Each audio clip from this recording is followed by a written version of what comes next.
Le cri de la terre. Le discours du pape Léon XIV à l'occasion des 10 ans de l'encyclique Laudato Si ne le cède en rien, en clarté ni en radicalité, à son prédécesseur.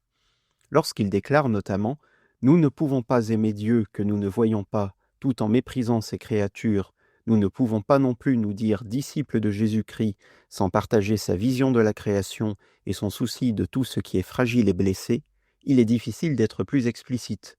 Pour un chrétien de notre siècle, le souci écologique n'est pas une option.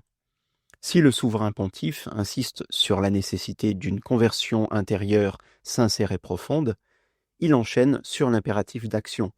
Citant François, il rappelle que les efforts individuels sont insuffisants, que de grandes décisions politiques sont nécessaires, et rappelle à son tour que ces décisions ne peuvent venir que sous la pression des citoyens, eux-mêmes engagés à leur échelle.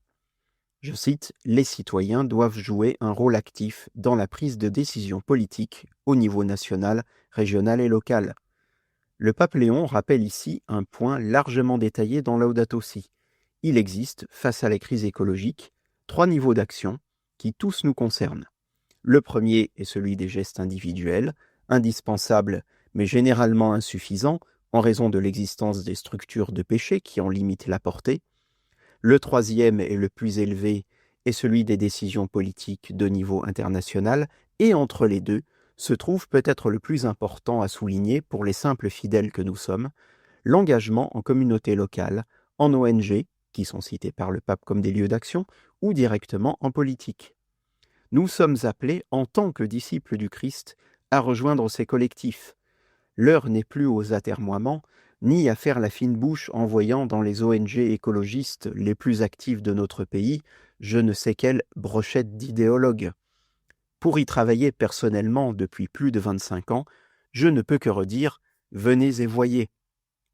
Qu'il s'agisse de climat, de biodiversité, de recyclage, d'habitat, de jardins partagés, que sais-je, il y a forcément un lieu d'engagement près de chez vous dont vous pourrez constater sur pièce la rigueur et l'intégrité. J'ajoute que c'est un remède au sentiment d'impuissance que donne l'isolement et une source d'espérance. Nous n'y serons jamais trop nombreux, faites votre choix.